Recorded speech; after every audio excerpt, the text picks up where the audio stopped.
자, 이 시간에는 지난주에 이어서 요한일서 2장 12절부터 29절까지 공부를 하도록 하겠습니다. 저희가 오후에는 성경 공부로 모이고 있습니다. 이 시간의 중요한 사항은 중생이라고 하는 것입니다. 그래서 다시 태어난다는 것이 무엇인가에 대해서 먼저 말씀을 드리려고 합니다. 요한일서의 특징적인 주제가 뭐냐? 형제 사랑이라고 할 수가 있습니다. 사도 바울의 서신에는 하나님의 의를 입는 것, 칭의가 강조되었어요. 그리고 사도 요한의 서신에서는 중생이라고 하는 것이 강조가 됩니다. 이 중생이 뭐냐? 영어로 하면은 regeneration 또는 거듭남, being born again이라고 합니다. 먼저 이것에 대해서 말씀을 좀 드리려고 합니다.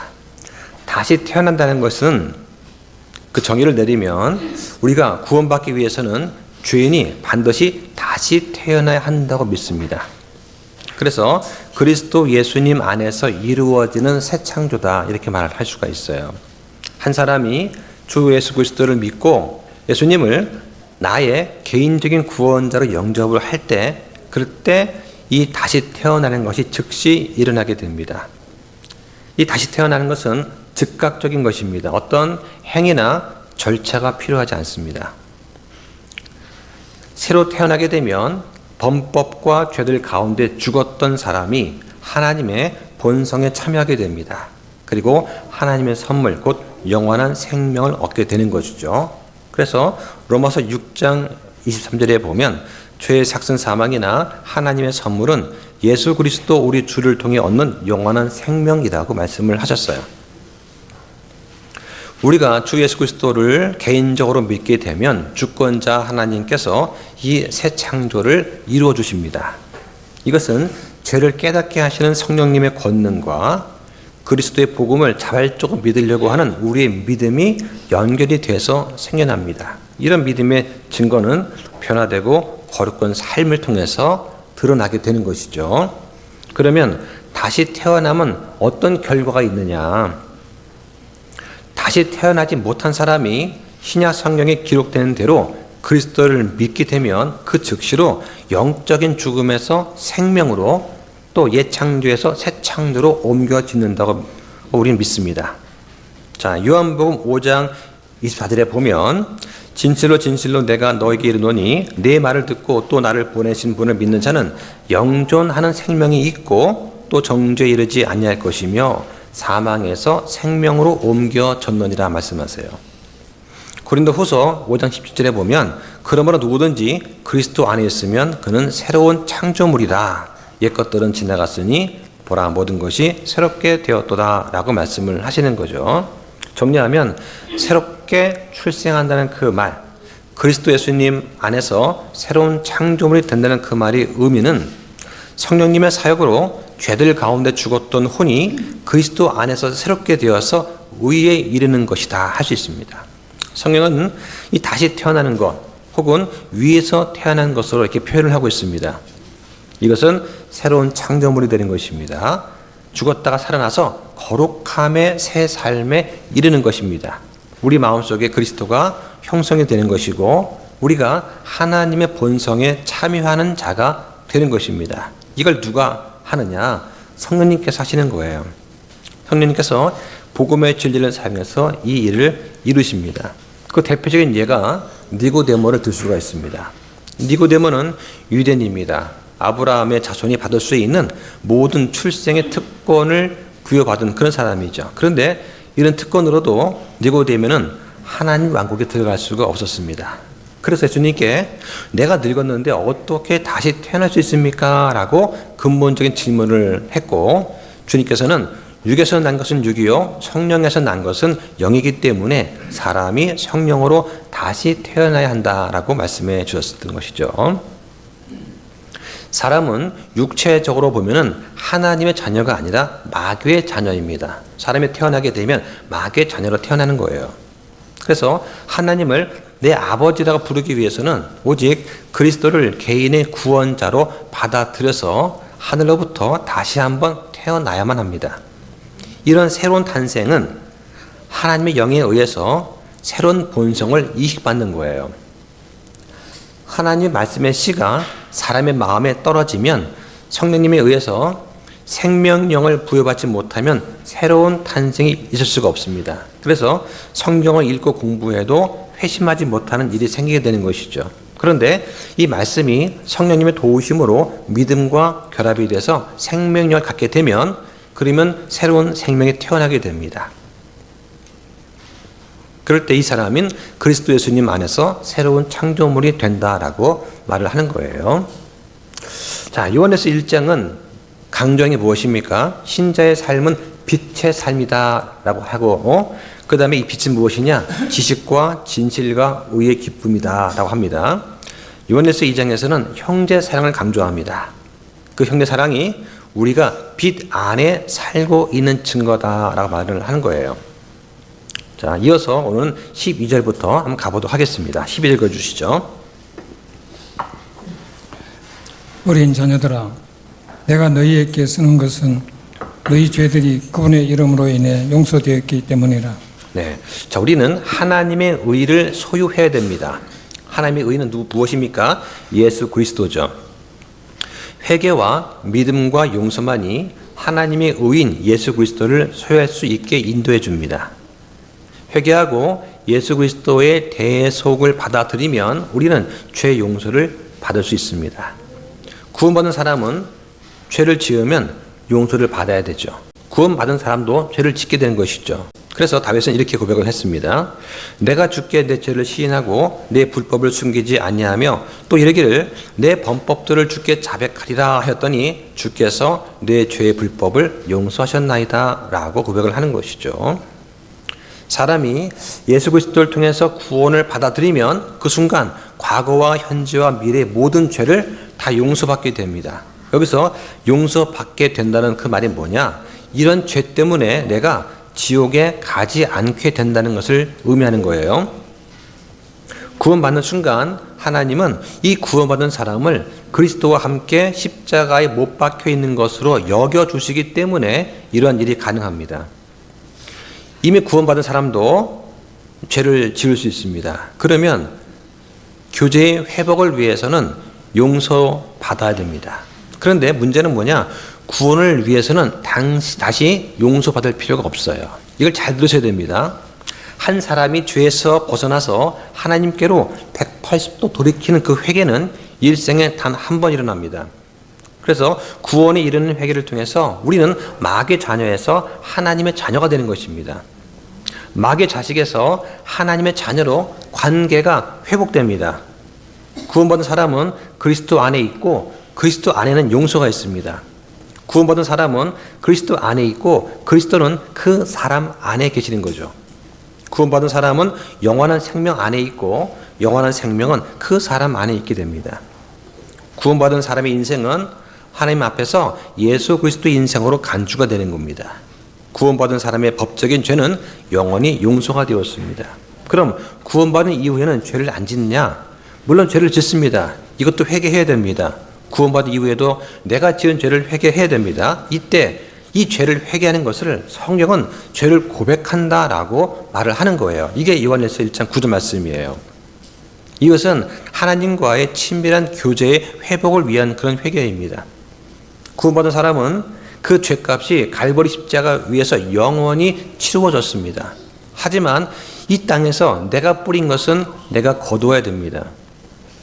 구원받은 사람의 죄는 영원한 생명에는 영향을 미치지 못합니다. 그런데 이 땅에서 짓는, 이 땅에서 사는 그 인생에는 영향을 미치게 되는 것입니다.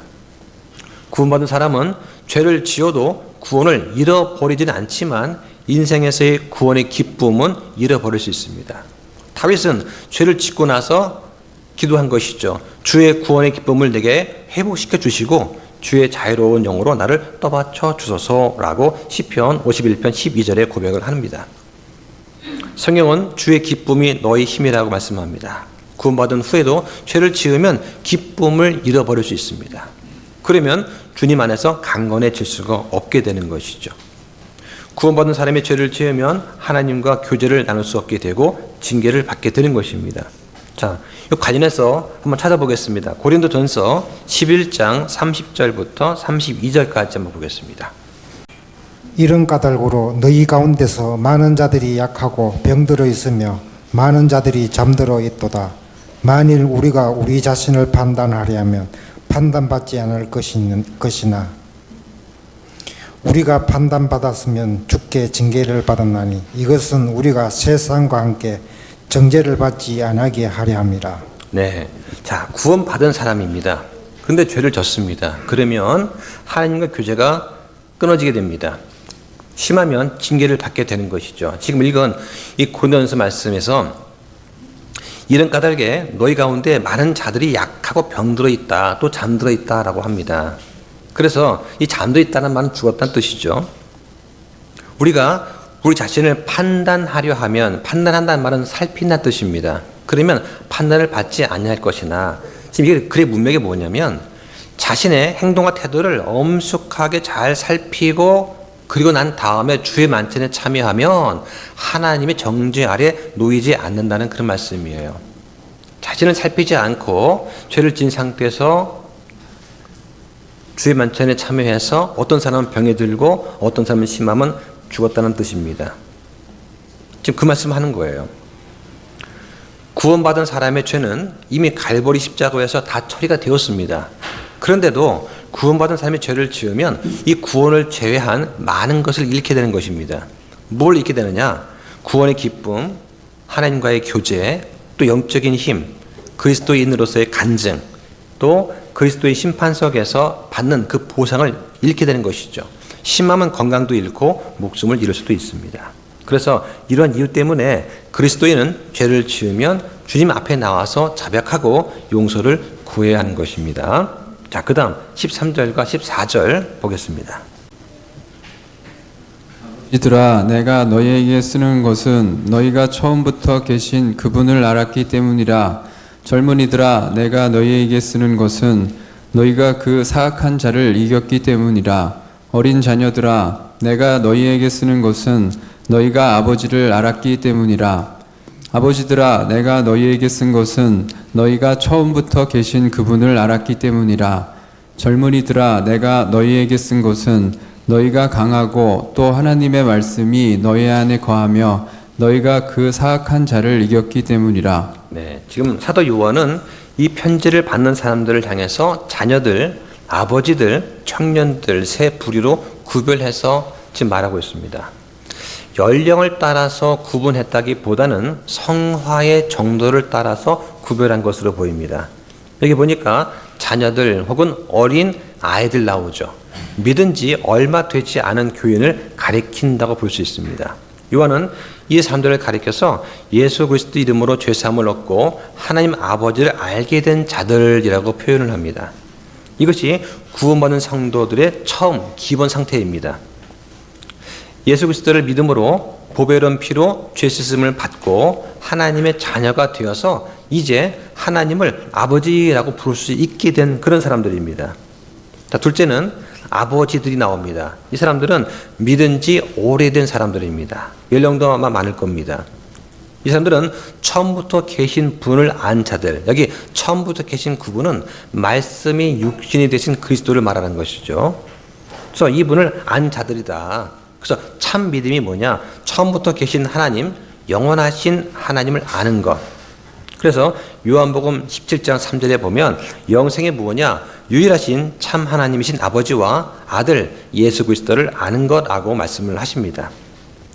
믿음 생활은 그 이 하나님과 사귀고 동행하고 섬기고 하나님의 뜻을 깨닫고 순종하는 것입니다. 그래서 하나님과 교제하면서 하나님을 더 깊이 아는 과정이라고 할 수 있어요. 이게 믿음 생활입니다. 자, 세 번째 청년이 나옵니다. 이 청년은 믿음에 강한 사람들입니다. 주를 위해서 일을 할 만한 그런 사람들을 청년들아라고 부르는 것입니다.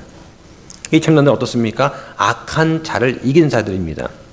이 악한 자는 사탄을 말하는 것이죠. 청년들이 사탄을 이긴 방법은 하나님의 말씀, 성경 말씀이 그들 가운데 거했기 때문입니다. 하나님의 말씀은 악한 자를 이길 수 있는 무기죠. 이 말씀은 성령의 검입니다. 성도들은 믿음 안에서 자라가면서 강해져야 됩니다. 그래서 오늘날도 이 복음 전도와 참된 신약 교회를 세우는 일은 일종의 영적 전쟁입니다. 여기는 영적으로 강한 용사들, 전사들이 많이 요구됩니다. 우리가 지금 아카데미 하는 이유도 이런 믿음의 용사, 전사들을 지금 키워내는 과정이라고 볼 수 있어요. 자, 15절 보겠습니다. 세상이나 세상에 있는 것들을 사랑하지 말라. 어떤 사람이 세상을 사랑하면 아버지의 사랑이 그 사람 속에 있지 아니하니. 네, 세상이나 세상에 있는 것들, 골로새서 3장 2절 5절에 나오는 그 세상을 말하는 것입니다. 다시 말하면 하나님을 대적하는 것, 이 땅에 있는 것이죠. 또 마귀 사탄이 지배하는 체제를 세상이라고 할 수가 있습니다. 성경은 이 세상이나 세상에 있는 것들을 사랑하지 말라고 말씀하세요. 왜 우리는 세상과 세상에 있는 것들을 사랑하지 말아야 할까요? 세상을 사랑하는 사람은 하나님을 사랑하지 않는 자이기 때문입니다. 여기서 아버지의 사랑이라고 하는 그 말은 아버지께 대한 사랑이라고 볼 수 있습니다. 하나님께서는 너는 내 앞에 다른 신들을 두지 말라라고 말씀을 하시죠. 예수님께서는 모든 명령들 가운데 첫째 가는 명령이 뭐냐? 우리의 마음을 다하고 혼을 다하고 생각을 다해서 주 하나님을 사랑하는 거라고 말씀하십니다. 성경은 우리가 하나님과 만몬을 겸하여 섬길 수 없다고 말씀하십니다. 그러니까 우리가 하나님만 전심으로 섬기며 사랑하면 세상이나 세상에 있는 것들을 사랑할 수 없게 되는 것이죠. 우리 가지고 있는 돈, 집, 이 땅들은 하나님께서 주신 것입니다. 이걸 우리가 감사하게 사용하는 것이지 여기에 애착을 두면 안 된다는 것이죠. 심지어 하나님께서 주신 남편, 내 아내, 내 자녀들, 이 모든 것은 주님 안에서 사랑하는 것이지 그 이상이 되면 안 된다라고 하는 것입니다. 자, 16절 보겠습니다. 이는 세상에 있는 모든 것, 즉 육신의 정욕과 안목의 정욕과 인생의 사랑이 아버지에게서 나지 아니하고 세상에서 나기 때문이라. 예, 우리가 이 세상을 사랑하면 안 되는 이유를 지금 말해주고 있습니다. 세상을 사랑하면 아버지께 대한 사랑이 우리 속에 없는 그 이유를 말해주고 있어요. 세상에 있는 것은 육신의 정욕과 안목의 정욕과 인생의 자랑에 속하는 것들입니다. 아버지께로부터 나온 것이 아니고 세상으로부터 나온 것이기 때문이죠. 그렇다고 해서 우리가 지금 다 재산을 정리해서 저 산속에 들어가라 그런 건 아니지 않습니까? 우리는 세상에 살고 있고 세상의 빛으로 소금으로 살고 있습니다. 세상에 있는 모든 것들은 다 육신의 정욕, 즉 음란한 욕망으로 더러워져 있어요. 이것들은 안목의 정욕, 즉 눈으로 보는 육신적인 아름다움을 추구하는 것입니다. 하나님께 주신 선하고 아름다운 것과 이 육신의 정욕은 우리가 구분할 수 있을 것입니다. 세상에 있는 것은 또한 인생의 자랑, 즉 세상에서 자기 명예나 권세 등을 자랑하는 것을 말합니다. 이런 것들은 한결같이 헛된 것이지만 사람들은 이것들을 사랑하고 추구하는 것입니다. 그 드라마 같은 거 보면은 다 그런 것이 소자가 되고 있죠. 하나님을 알고 저 천국 소망, 하늘 왕국의 소망을 가진 성도들은 헛되고 죄악된 이 땅과 이 땅에 있는 것들을 사랑하거나 추구하면서 살아가면 안 된다라고 지금 성경이 말씀하시는 거예요. 자, 17절 보겠습니다. 세상도 그것의 정욕도 사라지나 하나님의 뜻을 행하는 자는 영원토록 거하느니라. 네, 세상에 있는 것들은 다 지나갑니다. 세상과 함께 육신의 정욕과 안목의 정욕과 인생의 자랑도 다 지나가게 됩니다. 그래서 전도서는 세상의 모든 것들이 다 헛되다라고 말씀을 하는 거죠. 하지만 세상도 정욕도 다 지나가지만 오직 하나님의 뜻을 행하는 자는 영원히 거한다고 말씀을 하십니다. 하나님의 뜻이 무엇입니까? 우리가 주 예수 그리스도를 믿어서 구원을 받고 성경 말씀대로 경건하고 거룩하고 의롭고 선하게 사는 것입니다. 특히 주님 말씀대로 서로 사랑하는 것이죠. 이렇게 주님의 뜻을 따라서 사는 사람들만 영광된 영광의 하늘 만국에 거할 수 있게 되는 것입니다. 자, 18절 보겠습니다. 자녀들아, 지금은 마지막 때니라. 적 그리스도가 오리라 함을 너희가 들은 것 같이 지금도 많은 적 그리스도들이 것들이 있나니 이것에 의해 지금이 마지막 때인 줄 우리가 아느니라.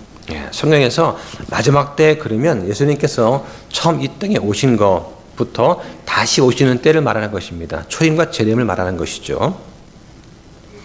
여기 나오는 적 그리스도가 누구냐?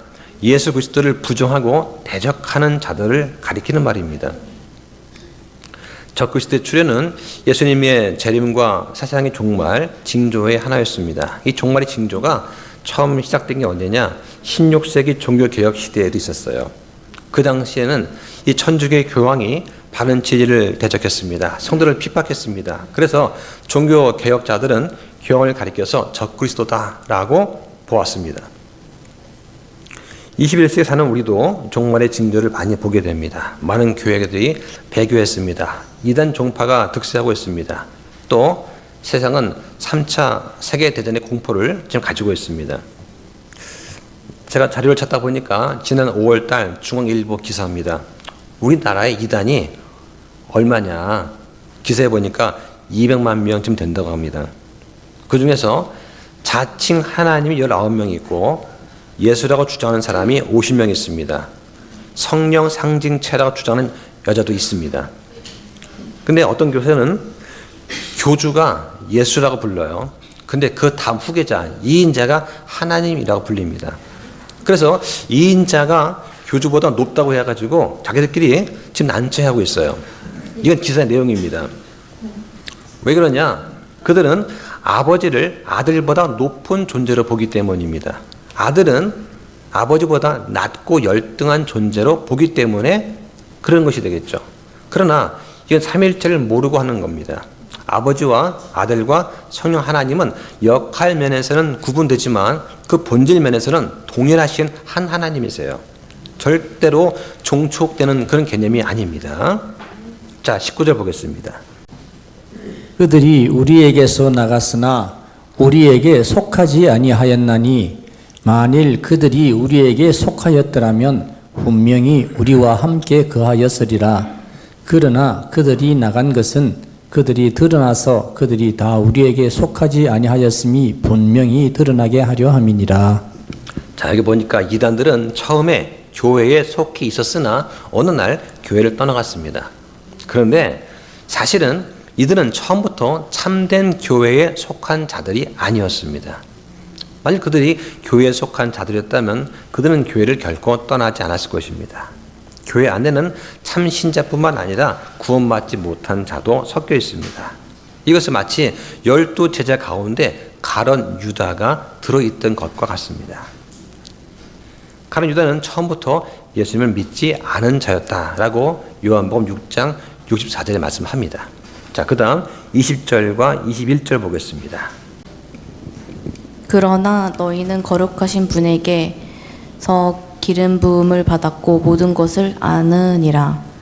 내가 너희에게 쓴 것은 너희가 진리를 알지 못하기 때문이 아니라 진리를 알기 때문이요 또 어떤 거짓말도 진리에서 나지 아니하기 때문이라. 네. 자, 구원받은 성도는 거룩하신 하나님으로부터 성령의 기름 부음을 받았습니다. 사도 요한은 성도들이 진리를 알기 때문에 그들한테 편지한다라고 말을 합니다. 성령께서는 진리의 영이십니다. 성령은 우리한테 모든 진리를 깨닫고 믿게 하셨습니다. 그래서 우리는 이단에 대해서 논하고 이것을 배격해야 된다고 말할 수 있는 것이죠. 자, 여기 기름 부음이라는 말이 나옵니다. 구약에서는 거룩한 사람들과 어떤 기구에 기름을 부음으로써 하나님을 섬기는 일에 구분되었다는 표시를 했습니다. 예수 그리스도는 우리의 구원자 되십니다. 예수라는 말은 자기 백성을 그들의 죄에서 구원할 자라는 뜻입니다. 예수란 이름은 아버지 되시는 하나님께서 이름을 지어 주셨습니다. 그리스도는 그리스어고 히브리어는 메시아입니다. 뜻은 기름 부음을 받은 자라는 뜻입니다. 그리스도는 예수님의 구속자의 공식 호칭입니다. 그리스도께서 공식적으로 기름 부음을 받은 것에 대해서는 기록된 곳이 없습니다. 하지만 이 대언자나 사도들이 말하는 이 기름 부음은 성령님의 내적 영적 기름 부음이에요. 구약 시대는 제사장이나 왕이 기름 부음 받았습니다. 이것은 다 상징이고 비유입니다. 이것은 그리스도 안에서 실체로 드러나는 것입니다. 사탄도 타락하기 전에는 기름 부음을 받은 덮는 그룹이었어요. 사탄은 하나님의 왕자의 근위병이었고 창조된 날로부터 죄악이 발견되기까지는 모든 길에서 완전했다라고 성경은 말씀합니다. 이 사탄한테는 지혜의 충만함과 완전한 아름다움이 있었지만 이것이 그의 마음속에 창조주와 같게 되려는 교만을 일으켰고 결국 타락하게 됩니다. 삼위일체 한 인격체인 성령님은 대언자들한테 영감을 줍니다. 선한 사람을 움직입니다. 그리고 그 마음에 기름 부음을 주고 생명을 주십니다. 성도들은 아버지와 아들과 성령님 이름으로 침례를 받고 복을 받게 됩니다. 그런데 소위 오순절주의자들은 어떠냐? 자기들을 가리켜서 사도라고 부르고 주의 기름 부음 받은 자이라고 말하면서 자기들의 사역을 비판하는 그런 사람을 가리켜서 성령 회방죄를 짓는 자다라고 하면서 위협을 해왔습니다. 이거야말로 주님 보시기에 아주 미워하는 가증한 일입니다. 성령 회방죄가 뭐냐? 예수님이 활동하시던 당시에 성령의 능력으로 행하는 그 일을 보고서 야, 저건 마귀의 통치자의 일이다 라고 한 그 사람들한테 하신 말씀이에요. 그러니까 성령 회방죄는 예수님이 활동하시던 그 당시에만 존재했던 죄고 지금 이 시대에는 성령 회방죄는 존재하지 않습니다. 그래서 구원이 치유될 수 있다. 행위로 구원받는다. 방언 같은 은사를 추구해야 된다. 라고 하는 것들에 대해서 잘못된 교리라고 가르쳐 주는 것은 성령 회방죄가 아니고 오히려 성령님이 기뻐하시는 일입니다. 자, 그 다음 22절과 3절 보겠습니다. 예수님께서 그리스도이심을 부인하는 자가 아니면 누가 거짓말쟁이냐? 아버지와 아들을 부인하는 자가 적 그리스도니라. 누구든지 아들을 부인하는 자 바로 그 자에게는 아버지가 없지만 아들을 인정하는 자에게는 아버지도 있느니라. 네. 아들을 인정하지 않는 종교가 있죠. 대표적인 게 뭡니까? 이슬람이죠. 이슬람에는 아들이 없습니다. 이단들은 기독교의 기본적인 교리를 부정합니다. 이단은 예수님께서 하나님의 아들 그리스도이시다는 것, 예수님의 신성, 또 속죄 사역을 부인합니다. 이단은 음란하고 탐욕적입니다. 또 교만합니다. 기독교 2000년 역사에서 가장 크고 오래된 이단은 천주교회입니다. 천주교회는 하나님만 섬기지 않고 마리아를 신적 존재로 추앙하고 마리아에게 기도합니다. 성경만 믿지 않고 교황의 무엇성도 믿습니다. 예수 그리스도의 속죄의 완전함을 믿지 않고 예수 그리스도를 믿음으로 의롭다 하심을 얻는다는 그 복음의 진리를 부정합니다. 그래서 역사적으로 많은 교회가 부패해서 배교의 교회 길을 얼었습니다. 구약시대 북방 이스라엘의 여로보암과 아합 때 그러했습니다. 16세기 종교개혁 때 천주교회가 그러했습니다. 오늘날 교회도 비슷한 상황이 있습니다. 특히 자유주의 신학, 또 은사주의 같은 이 배교에 대해서 뭔가 책망을 하면 야, 그건 기독교가 사랑이 없는 극단주의자다라고 오히려 배척을 받는 현실에 와 있습니다. 자유주의 신학이 뭐냐? 예수님의 신성, 또 처녀 탄생, 또 베푸신 기적들, 그분의 대속사역, 부활, 승천, 재림을 부인합니다. 이게 자유주의 신학이에요. 이것은 적그리스도 사상입니다. 또 성경 교리를 넘어서 은사 체험을 강조하는 은사주의가 있습니다. 이것도 이단입니다. 대표적인 게 뭐냐? 오순절 은사운동, G12, 신사도 운동, 알파 코스 이런 것들이 은사주의의 대표적인 예입니다. 그래서 우리 교회 뒤에 배치되어 있는 오순절 은사운동 바로 알기 책에 보시면 자세하게 나와 있습니다. 한번 책을 찾아보셔서 참고하시면 좋겠습니다.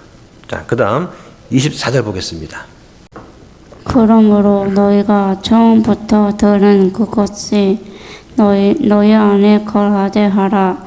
너희가 처음부터 듣는 그것이 너희 안에 남아 있으면 너희도 아들과 아버지 안에 거하니라. 예, 여기 처음부터 들은 그것이 뭐냐? 교회가 사도들로부터 받은 복음의 진리를 말합니다. 예수님께서 하나님의 아들 그리스도이시다. 그분의 죽음이 우리의 죄를 대속했다. 우리가 그분을 믿음으로 죄사함과 의롭다 하심과 영생을 얻고 하나님의 자녀가 된다는 내용. 이것이 바로 복음의 진리 내용입니다. 이게 바로 처음부터 들었던 그것입니다. 사도 요한은 이 내용이 너희 안에 거하게 하라고 말씀을 하는 거예요. 너희 안에 거하게 하라는 그 말은 그 진리를 믿고 지키라는 것입니다. 우리는 이 사도를 통해 전달된 기독교 믿음을 바르게 깨닫고 굳게 믿고 붙들어야 합니다.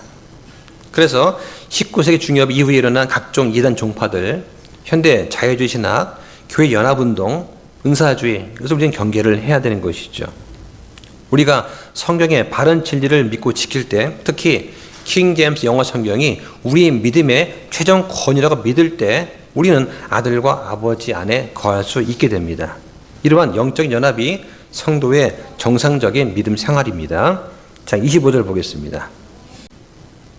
그분께서 우리에게 약속하신 약속은 이것이니 곧 영원한 생명이라. 예, 예수 그리스도의 복음 안에서 하나님께서 우리에게 주신 약속이 뭡니까? 영생이죠. 곧 영원한 생명입니다. 죄는 죽음을 가져왔지만 예수 그리스도의 대속 사역과 그분을 믿음으로 얻는 죄 씻음과 의롭다 하심은 우리에게 영생을 주세요. 우리는 영생을 이미 받았다라고 성경이 증언합니다. 한번 찾아볼까요? 요한복음 5장 24절 보시죠. 진실로 진실로 내가 너희에게 이르노니 내 말을 듣고 나를 보내신 분을 믿는 자는 영존하는 생명이 있고 정죄에 이르지 아니할 것이며 사망에서 생명으로 옮겨졌느니라. 네, 듣고 믿는 자는 생명이 있다라고 하셨습니다. 이 말씀은 듣는 것과 믿는 것 사이에 아주 밀접한 관계가 있다라고 하는 것을 보여줍니다. 듣고도 믿지 않으면 아무런 의미가 없어요. 듣고 믿으면 그 순간 영원한 생명이 시작이 됩니다. 그래서 영어에서 그 양을 강조하면서 영원토록 지속이 되는 것을 나타낼 때는 영존하는 이란 말을 씁니다. 이게 영어로 everlasting이라는 단어예요.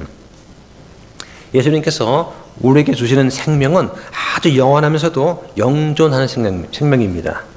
이 땅에 있는 것과 비교할 수 없는 아주 질적으로 우수한 풍성한 생명을 영원한 생명, 이터널 라이프라고 하고요.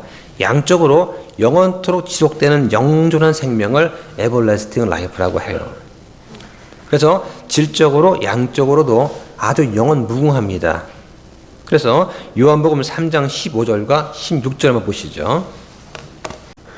이것은 누구든지 그를 믿는 자는 멸망하지 아니하고 영원한 생명을 얻게 하려 함이니라. 하나님께서 세상을 이처럼 사랑하사 자신의 독생자를 주셨으니 이것은 누구든지 그를 믿는 자는 멸망하지 아니하고 영존하는 생명을 얻게 하려 하심이라. 네, 여기 보니까 영혼은 멸절되지 않고 계속된다고 말합니다. 믿는 자는 하나님과 함께 영존하는 생명을 얻고 믿지 않는 자는 영존하는 불 속에 던져지는 겁니다. 그래서 우리에게는 영원한 생명이 있고 영존한 생명이 약속되어 있습니다. 자, 그 다음 26절과 7절 읽어주시죠. 너희를 유혹하는 자들에 관하여 내가 이것들을 너희에게 썼노라. 그러나 너희가 그분에게서 받은 기름 부음이 너희 안에 거함으로 어떤 사람이 너희를 가르칠 필요가 없으며 바로 그 기름 부음이 너희에게 모든 것을 가르치느니라. 또 그것이 진리요 거짓이 아니니 그것이 너희를 가르친 대로 너희는 그분 안에 거할지니라. 네, 여기 너희를 유혹하는 자들 적그리스도입니다. 그 다음 구절에 너희가 그분에게서 받은 기름 부음 성령을 말하는 것입니다. 자, 이 말씀 좀 잘 주의해서 보셔야 됩니다. 자, 지금 사도 요한은 성도들한테 그들을 미혹해 하는 이단들을 주의하라라고 지금 말하고 있어요. 이단들은 예수님께서 하나님의 아들 예수 그리스도시다. 그 다음에 그분의 대속으로 우리가 죄 씻음과 영생을 얻었다는 것을 부정하는 그런 사람들입니다. 불신앙은 사람을 죄 가운데서 멸망하게 합니다. 우리는 그것을 주의하고 경계를 해야 되는 것이죠. 모든 성도는 성령의 기름 부으심이 있습니다. 이 기름 부음은 우리 머리 위가 아니라 우리 안에서 속에서 일어납니다. 주님은 성령께서 오셔서 모든 것을 다 가르치신다. 그리고 그들을 모든 진리 가운데로 인도하신다라고 말씀을 하셨습니다.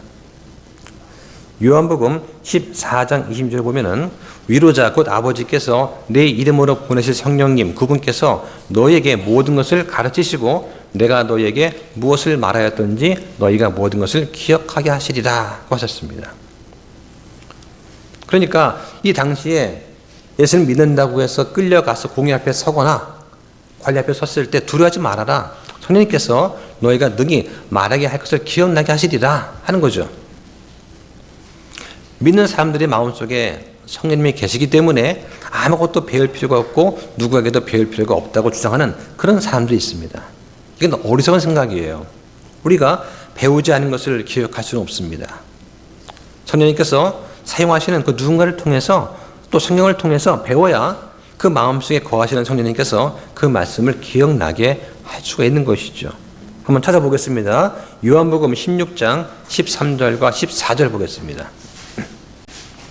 그러나 그분 곧 진리의 영께서 오시면 너희를 모든 진리 가운데로 인도하시리니 그분은 스스로 말씀하지 아니하시고 무엇이든지 자기가 듣는 것만을 말씀하시며 앞으로 일어날 일들을 너희에게 보이시리라.